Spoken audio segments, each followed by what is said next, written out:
नमस्कार विद्यार्थी मित्रांनो, मी प्राध्यापक अशोक माहुरे रयत शिक्षण संस्थेच्या राब नारायणराव बोरावकी महाविद्यालय श्रीरामपूर या ठिकाणी शिक्षणशास्त्र या विषयाचे सहाय्यक प्राध्यापक म्हणून काम करत आहे।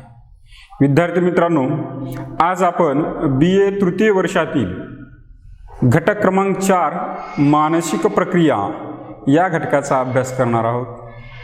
या घटकामध्ये 2 उपघटक आहेत, ते म्हणजे प्राथमिक मानसिक प्रक्रिया आणि उच्च मानसिक प्रक्रिया। या 2 घटकाचा अभ्यास आपल्याला याच्या अंतर्गत करावायचा आहे। त्यापैकी ज्या काही प्राथमिक मानसिक प्रक्रिया आहेत, या अंतर्गत आपण आज संवेदना आणि अवबोध या 2 घटकाचा अभ्यास करणार आहोत।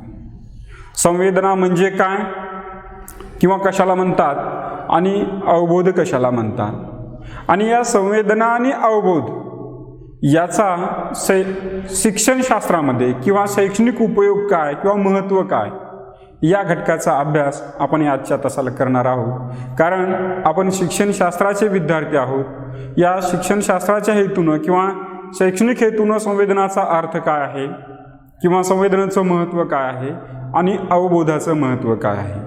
विद्यार्थी मित्रांनो, या आधुनिक शिक्षण प्रणालीमध्ये किंवा या आत्ताच्या शिक्षण व्यवस्थेमध्ये आपल्याकडे किती ज्ञानसाठा आहे किंवा माझ्याकडे किती माहिती आहे याला उपयोग नाही, तर जी माहिती माझ्याकडे उपलब्ध आहे, जे ज्ञान माझ्याकडे आहे, या ज्ञानाचा मी दैनंदिन जीवनामध्ये किती उपयोग करतो किंवा त्याचं उपयोजन कसं करतो याला फार महत्त्व आहे।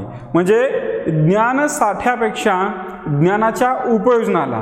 परंतु हे ज्ञानाचं उपयोजन आपल्याला कधी करता येतं, जर ते ज्ञान आपल्या स्मरणात किंवा आपल्या लक्षात किंवा आपण ज्याला ध्यानात राहणे म्हणतो, म्हणजे आपल्या स्मरणात जर ते ज्ञान असेल तर ते ज्ञान आपल्याला दैनंदिन जीवनामध्ये किंवा जीवन जगत असताना उपयोगात आणता येतं, त्याचं उपयोजन करता येतं।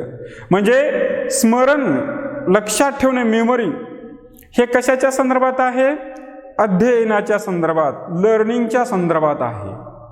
मग जर स्मरण हे अध्ययनाच्या संदर्भात असेल तर ज्या काही वेगवेगळ्या प्रक्रिया आहेत, मानसिक स्मरण ही मानसिक प्रक्रिया आहे, मग ह्या ज्या काही मानसिक वेगवेगळ्या प्रक्रिया आहेत, या प्रक्रिया अंतर्गतच आपल्याला संवेदना आणि अवबोधाचा अभ्यास करायचा आहे। स्मरणाबरोबरच काय आहे? संवेदना, अवबोध, संकल्पना निर्मिती, त्याच्यानंतर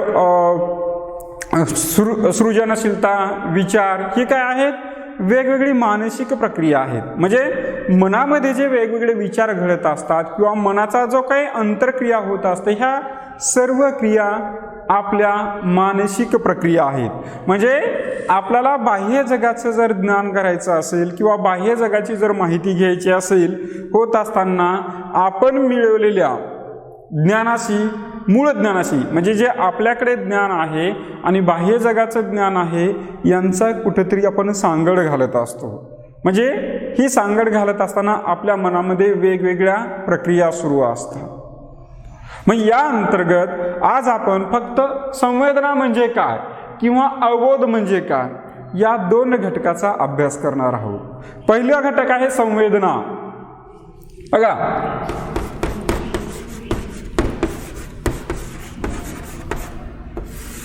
याला इंग्रजीमध्ये काय म्हणतात? सेन्सेशन।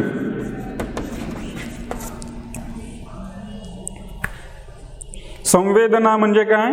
ही मानसिक प्रक्रिया, ज्या काही वेगवेगळ्या मानसिक प्रक्रिया आहेत, या मानसिक प्रक्रियेतील पहिली पायरी म्हणजे संवेदना होय। म्हणजे आपण काय करतो? आपले जे पंच ज्ञानेंद्रिय आहेत, या ज्ञानेंद्रियांच्या मार्फत आपण बाह्य जगाशी संबंध साधतो। म्हणजेच काय? म्हणजे मला बाह्य जगाशी जर संपर्क साधायचा असेल तर मी डोळ्याने काय करतो? पाहतोय। म्हणजे ही काय? दृश्य संवेदना आहे, पाहणे। म्हणजे जे पंच ज्ञानेंद्रिय आहेत, डोळे, नाक, कान, त्याच्यानंतर जीभ आणि त्वचा, या पंच ज्ञानेंद्रियाशिवाय आपण बाह्य जगाशी संपर्क साधू शकत नाही किंवा बाह्य जगामध्ये जे काही ज्ञान आहे ते आत्मसात करू शकत नाही। आणि या प्रत्येक पंचज्ञानेंद्रियाचं विशिष्ट कार्य आहे. म्हणजे डोळ्याचं कार्य काय आहे तर फक्त पाहणे, म्हणजे दृक संवेदना किंवा दृश्य. कानाचं काम फक्त श्रवण करणे. या ठिकाणी एका पंचज्ञानेंद्रियाचं काम दुसरा पंचज्ञानेंद्रिय करतोय का, किंवा एक जे ज्ञानेंद्रिय आहे म्हणजे डोळ्याचं काम नाक करतं का, नाकाचं काम डोळे करतात का, अजिबात नाही. म्हणजे या ठिकाणी ज्या ज्ञानेंद्रियाचं जे काम आहे किंवा ज्या ज्ञानेंद्रियामार्फत आपण जे ज्ञान आत्मसात करत आहोत तेच ज्ञान त्याच ज्ञानेंद्रियामार्फत आत्मसात करावं लागतं. म्हणजे प्रत्येक ज्ञानेंद्रिय हे विशिष्ट प्रकारचेच काम करत असते. म्हणजे नाकानेच आपल्याला गंध प्रतिमा किंवा गंधाचा वासाचा ओळख होत असतो, त्याचा आपल्याला डोळ्याने करता येईल का. म्हणजे एखाद्या झाडावरचं फूल पाहिल्याच्या नंतर ते फूल दुरून पाहत असताना आपल्याला ते सुंदर आहे किंवा छान आहे, आपण त्या पाकळ्यांचा वर्णन करू शकतो डोळ्यांनी पाहिल्याच्या नंतर. परंतु जोपर्यंत ते फूल तोडून आपण नाकाच्या जवळ नेत नाही तोपर्यंत आपल्याला सुगंध प्रतिमा किंवा सुगंध कसा आहे हे समजत नाही. म्हणजे याचाच अर्थ असा आहे की प्रत्येक ज्ञानेंद्रियाचं विशिष्ट कार्य असतं आणि ते कार्य तेच ज्ञानेंद्रिय पार पडू शकतं. म्हणजे एका ज्ञानेंद्रियाला दुसऱ्या ज्ञानेंद्रियाचं काम करता येत नाही. कानाला डोळ्याचं काम करता येत नाही, डोळ्याला कानाचं काम करता येत नाही, किंवा डोळ्याला नाकाचं काम करता येत नाही, डोळ्याला जिभेचं काम करता येत नाही, किंवा स्पर्शाचं सुद्धा काम करता येत नाही. म्हणजे या ठिकाणी प्रत्येक ज्ञानेंद्रिय हे विशिष्ट आहे आणि ते विशिष्टच बाबींचं किंवा घटकांचं आकलन करू शकतं. म्हणजे या ठिकाणी आपल्याला संवेदना याचा अर्थ काय, जाणीव होणे. संवेदनाचा प्राथमिक अर्थ काय, जाणीव होणे. म्हणजे एखादा चेतक किंवा एखादा उद्दीपक किंवा एखादी वस्तू दिसली की आपले ज्ञानेंद्रिय उद्दीपित होतात, जागृत होतात. आणि हे जागृत झाल्याच्या नंतर त्या ज्ञानेंद्रियावर त्या बाह्य वस्तूचा किंवा त्या बाह्य उद्दीपकाचा जसा परिणाम होतो तसा परिणाम तात्कालिक परिणाम असतो तो आपल्या शरीराअंतर्गत जे काही मज्जातंतू आहेत या मज्जातंतूमार्फत मेंदूपर्यंत पाठवला जात असतो. आणि मेंदूपर्यंत पाठवल्याच्या नंतर मेंदू क्रियाशील होतो आणि क्रियाशील होऊन आपल्याला समोर काहीतरी असल्याची जाणीव करून देतो. बघा या ठिकाणी काय की संवेदना होण्यासाठी बाह्य उद्दीपकाची गरज असते, बाह्य घटकाची गरज असते किंवा बाह्य वस्तूची गरज असते. बाह्य वस्तू असल्याशिवाय संवेदना जागृत होत नाही. म्हणजे आज मी काय करत आहे की बाह्य वस्तू म्हणून विद्यार्थी माझ्या समोर आहेत, ही संवेदना जागृत करून मी शिकवत आहे. म्हणजे बाह्य उद्दीपक असल्याच्या नंतर उदाहरणार्थ माझ्या समोर हत्ती आहे, हत्तीला पाहिल्याच्या नंतर पाहता क्षणी माझे डोळे त्या हत्तीवर पडल्याच्या नंतर हे काय, हत्ती हा उद्दीपक आहे आणि माझे जे डोळे आहेत हे काय, ज्ञानेंद्रिय आहेत. माझे डोळे हे जे ज्ञानेंद्रिय आहेत पाहता क्षणी त्याला पाहतात आणि मज्जातंतूमार्फत माझ्या डोक्यापर्यंत किंवा मेंदूपर्यंत निरोप पाठवला जातो की समोर कोणती तरी वस्तू आहे आणि त्याची मला जाणीव होते, संवेदना होते. म्हणजे या ठिकाणी संवेदना होण्यासाठी बाह्य उद्दीपक असावं लागतं. त्याचबरोबर बाह्य उद्दीपक पाहिल्याच्या नंतर किंवा ज्ञान झाल्याच्या नंतर मज्जातंतूमार्फत ते मेंदूपर्यंत पाठवलं जात असतं आणि मेंदू लगेच तात्कालिक त्याला प्रतिक्रिया देत असते. म्हणजे संवेदना होत असते, काहीतरी असल्याची आपल्याला जाणीव होते. ही पहिली जाणीव किंवा ही पहिली मानसिक प्रक्रिया म्हणजे संवेदना होय. म्हणजे बाह्य उद्दीपकासंबंधीची ही पहिली पायरी किंवा प्रथम स्वरूपाची जी काही माहिती आहे या प्रथम स्वरूपाच्या माहितीला संवेदना असे म्हणतात. म्हणजे सुरुवातीला ही संवेदना अगदी स्वच्छ असते, निर्मळ असते, तिला कोणत्याही प्रकारचा अर्थ नसतो. बघा आपल्या पायाला जर काटा टोचला, आपल्या पायाला जर चालत असताना काटा टोचला तर आपलं लगेच अगदी तात्कालिक काय होतं, आपला हात लगेच त्या पायाकडे जातो. का तर ती संवेदना झालेली असते. मग ज्या वेळेस हात मेंदू निरोप पाठवतो हाताला की तुझ्या पायाला काहीतरी जखम झालेली आहे किंवा तुझ्या पायाला काहीतरी काटा टोचलेला आहे, आपले हात लगेच त्या पायाकडे जातात आणि पायाकडे गेल्याच्या नंतर अगदी काही सेकंदामध्ये आपण म्हणतो की काटा टोचलेला आहे. काटा टोचलेला आहे हे संवेदनेमध्ये येत नाही, परंतु माझ्या पायाला काहीतरी टोचलेलं आहे हे संवेदनेमध्ये येत असतं. म्हणजे संवेदना ही कशाच्या मार्फत होत असते, तर संवेदना ही बाह्य उद्दीपकाच्या, म्हणजे संवेदना निर्माण होण्यासाठी बाह्य उद्दीपक असावेच लागतात. बाह्य उद्दीपकाशिवाय काही संवेदना, काही आंतरिक संवेदना असतात, त्या आपण नंतर पाहणारच आहोत. म्हणजे संवेदना ही बाह्य उद्दीपकाशिवाय निर्माण होऊ शकत नाही. म्हणजे कोणतीही संवेदना निर्माण होण्यासाठी बाह्य उद्दीपकाची आवश्यकता असते. आणि बाह्य उद्दीपकाबरोबरच आपले ज्ञानेंद्रिय, जे काही पंच ज्ञानेंद्रिय, हे पंच ज्ञानेंद्रिय सुद्धा आवश्यक असतात. त्याचबरोबर मज्जातंतू म्हणजे मज्जा संस्था सुद्धा ही संवेदना निर्माण करण्यासाठी की संवेदनाला किंवा संवेदना होण्यासाठी फार महत्त्वाची आहे. म्हणजे संवेदन क्षमता ही आपल्या ज्ञानेंद्रियाच्या क्षमतेवर अवलंबून असते. आपण कधी कधी एखाद्याला म्हणतो की काय तुला एवढी संवेदना नाही का, याचाच अर्थ काय, त्याचं ते ज्ञानेंद्रिय तेवढ्या पद्धतीने विकसित झालेलं नसतं. म्हणजे संवेदन क्षमता ही ज्ञानेंद्रिय क्षमतेवर अवलंबून असते. म्हणजे ज्या व्यक्तीला जन्मतः दिसत नाही, आंधळे आहेत, त्या व्यक्तीला दृक संवेदना असतील का दृश्य स्वरूपामध्ये? म्हणजे त्या व्यक्तीला आज विचारला हत्ती कसा असतो, तर तो सांगू शकेल का? नाही सांगू शकणार, कारण त्याची ती संवेदना अर्थहीन असते, त्याला ते दिसत नसते. म्हणजे संवेदन क्षमता ही व्यक्तीच्या किंवा विद्यार्थ्याच्या इंद्रिय क्षमतेवर अवलंबून असते. संवेदना होणे हे आपल्या इच्छेवर अवलंबून नसतं.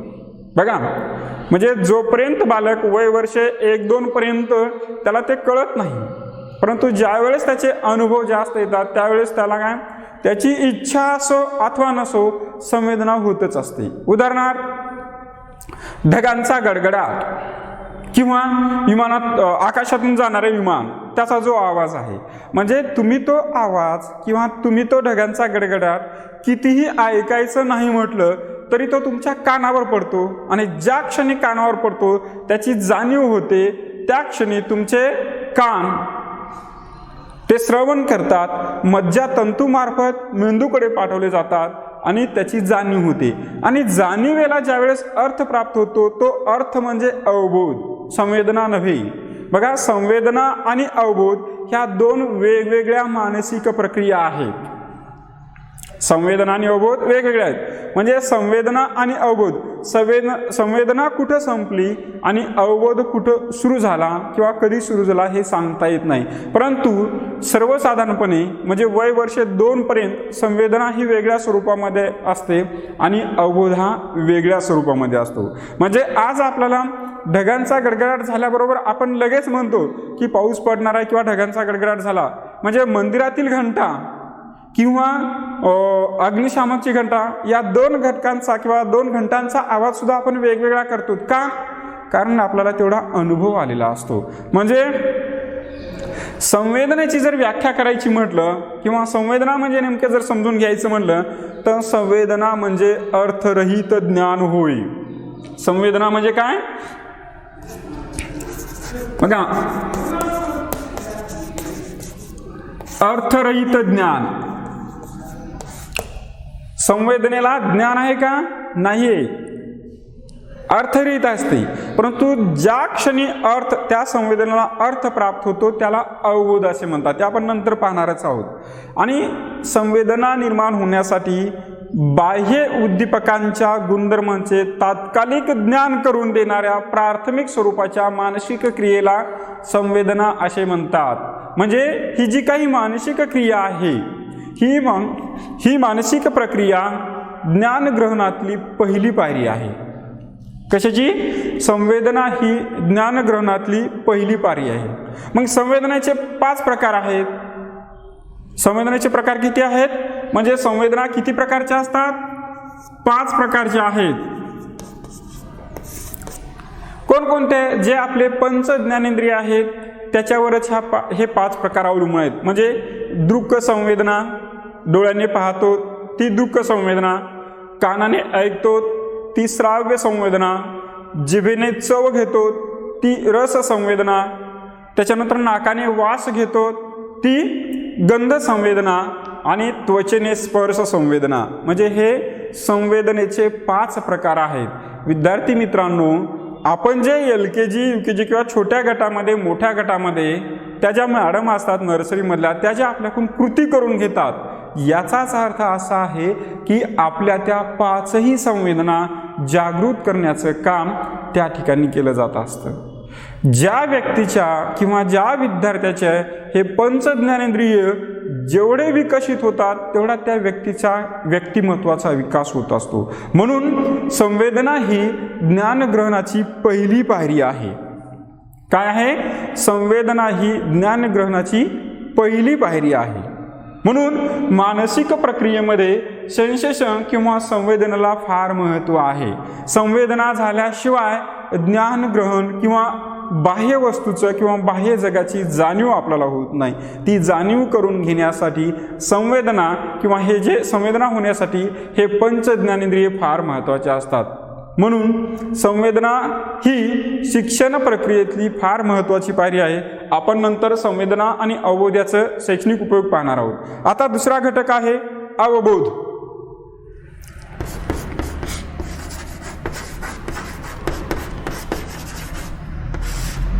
ज्याला इंग्रजीमध्ये परसेप्शन म्हणतात.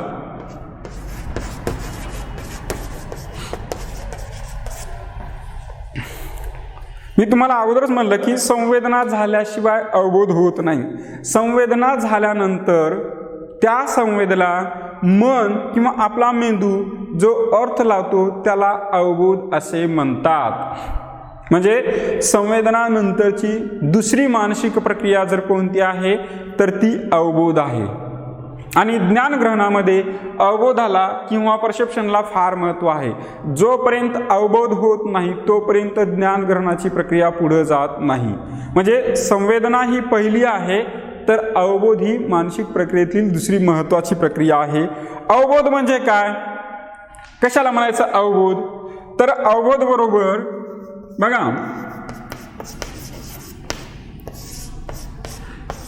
अवबोध बरोबर संवेदना अधिक तिचा अर्थ.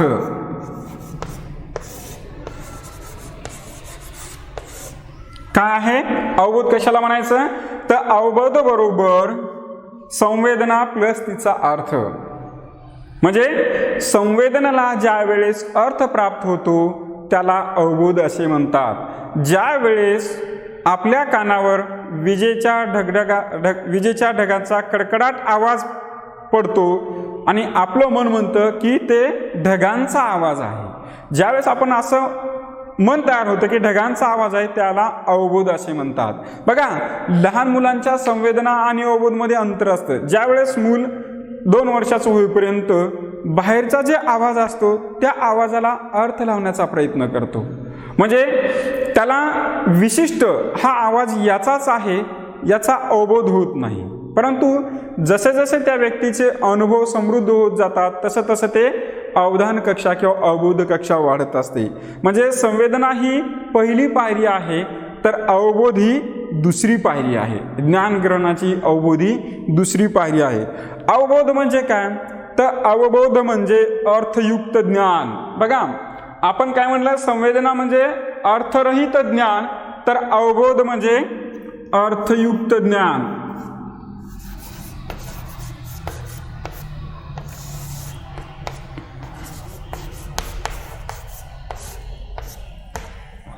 अवबोध म्हणजे काय? अर्थयुक्त ज्ञान. म्हणजे अवबोधाला अर्थ प्राप्त झालेला असतो. म्हणजे आता अवबोधाची जर व्याख्या करायची म्हटलं तर अवबोध म्हणजे काय? ज्या मानसिक प्रक्रियेमुळे एखाद्या वस्तूचे संवेदनाद्वारे तात्कालिक आकलन होते तिला अवबोध असे म्हणतात. तिला अवबोध असे म्हणतात. उदाहरणार्थ या ठिकाणी आपण पाहूयात. आपण जर टाचणी घेतली, टाचणी घेतल्याच्या नंतर दुसऱ्या व्यक्तीनं जर आपल्याला टाचणी टोचली तर आपण काय म्हणतो? सुरुवातीला आपल्याला संवेदना होतं की माझ्या हाताला काहीतरी टोचलेलं आहे आणि ती संवेदना आपल्या शरीरातील मज्जातंतू मार्फत मेंदूकडे पाठवली जाते आणि मेंदू म्हणतो की तुझ्या हाताला काहीतरी टोचलंय आणि काहीतरी टोचलंय इथपर्यंत संवेदना असते. परंतु ज्या वेळेस कळतं की टाचणी टोचली तो अवबोध झाला. याहीपेक्षा दुसरं उदाहरण, आपण कधीतरी मित्रामध्ये बसलेला असतो आणि आपला एखादा मित्र पाठीमागून येऊन आपले डोळे बंद करतो. त्यावेळेस आपली दृक प्रतिमा बंद झालेली असते, परंतु स्पर्श प्रतिमा चालू असते. ज्यावेळेस आपण त्याच्या हाताला ज्यावेळेस डोळे बंद केले त्यावेळेस आपल्याला पुढचं काही दिसत नाही. आपले हात अचानक त्याच्या हाताकडे जातात आणि आपण लगेच ओळखतो, तू आहेस का? त्याला अवबोध. तू आहेस का म्हणजे आपल्याला ज्ञान झालं असतं, आपल्याला आकलन झालेलं असतं की माझा तोच मित्र आहे. त्याला अवबोध असे म्हणतात. म्हणजे या ठिकाणी ह्या ज्या दोन प्रक्रिया ज्या आहेत, संवेदना आणि अवबोध, संवेदना कुठं संपते आणि अवबोध कुठून सुरू होतो हे असं विशिष्ट फरक करता येत नाही. म्हणजे ज्या क्षणी संवेदनाला अर्थ प्राप्त होतो त्याला अवबोध असे म्हणतात. त्याला काय म्हणतात? अवबोध असे म्हणतात. म्हणजे संवेदना आणि अवबोध ह्या पहिल्या मानसिक प्रक्रिया आहेत ज्ञानग्रहणातल्या, आणि ज्या व्यक्तीच्या संवेदना आणि अवबोध अर्थपूर्ण असतात किंवा यांचं दृढीकरण झालेलं असतं त्या व्यक्तीच्या व्यक्तिमत्वाचा विकास चांगला होतो. म्हणजे या ठिकाणी बाह्य उद्दीपक जे आहे त्या बाह्य उद्दीपकाचं तात्कालिक, म्हणजे हा मोबाईल आहे किंवा ही वस्तू आहे, त्याचं जास्त आकलन नव्हे, जे तात्कालिक आकलन झालेलं असतं त्याला अवबोध असे म्हणतात. म्हणजे बघा, आपण एखाद्या वेळेस गर्दीमध्ये असतो, बसस्टँडला गेल्याच्या नंतर गर्दीमध्ये असतो, गर्दीमध्ये खूप गोंगाट आपल्या कानावर पडत असतो, परंतु त्या आवाजाला आपण अर्थ लावतो का? नाही.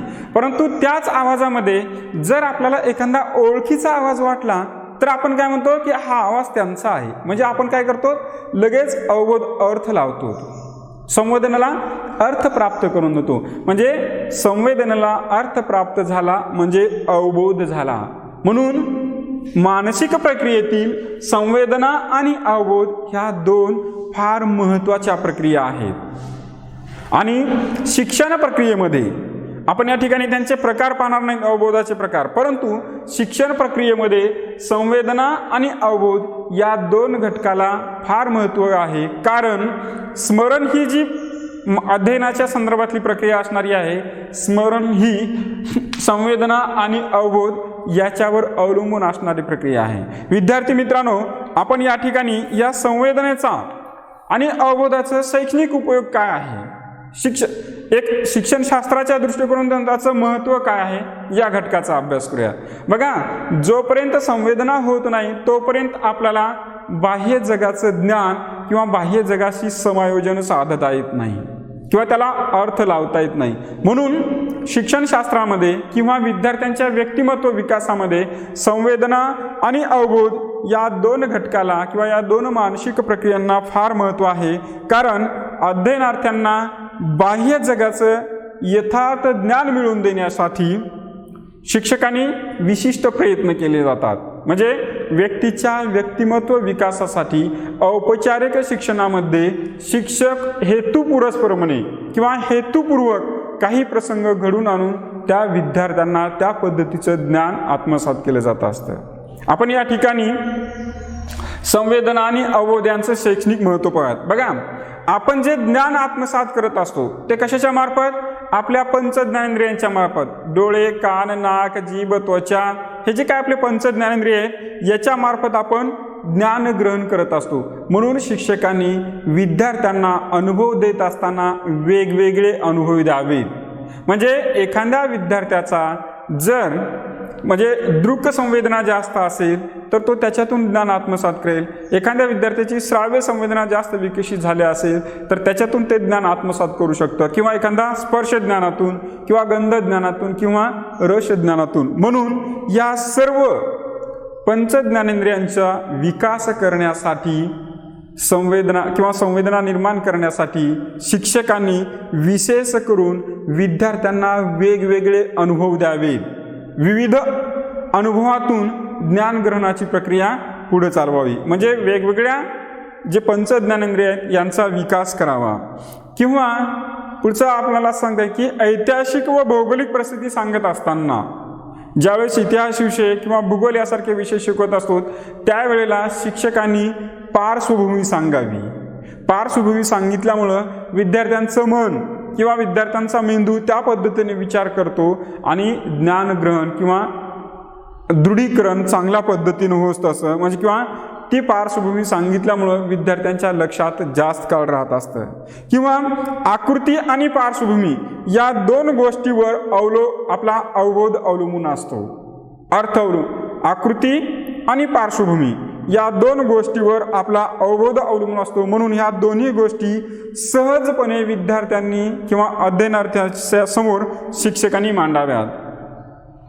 त्याचबरोबर शिक्षकांनी विद्यार्थ्यांना इंद्रिय शिक्षण म्हणजे जे काही आपले पंच ज्ञानेंद्रिय आहेत, या पंच ज्ञानेंद्रियामार्फत संवेदनातील जे काही वेगवेगळे भेदाभेद असतात त्या अति संवेदनशील किंवा संवेदनातील सूक्ष्म भेदाभेद क्षमता ओळखण्याची क्षमता किंवा सवय वाढवावी. बघा, आपल्याला गोड सर्वच घटक लागत असतात किंवा आंबट काही घटक असतात. ते आंबट घटक ओळखण्याची सुद्धा आपण पाहतो, ज्या व्यक्तीला रसग्रहण किंवा रस संवेदना किंवा ज्याला आपल्याला चव म्हणतो ना आपण, ज्या व्यक्तीला रस संवेदना जास्त विकसित झाली असते त्या व्यक्तीला बहुतांश करून अन्नपदार्थ किंवा जे काही घटक असतात यामध्ये नोकरी मिळण्याची दाट शक्यता असते.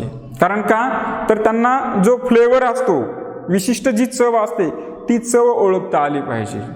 म्हणजे गोड जरी असेल तर किती गोड आहे, म्हणजे गुळ किती गोड आहे, साखर किती गोड आहे किंवा त्याच्यापासून बनवणारे पदार्थ किती गोड आहेत, या रस संवेदनेवर अवलंबून असतात.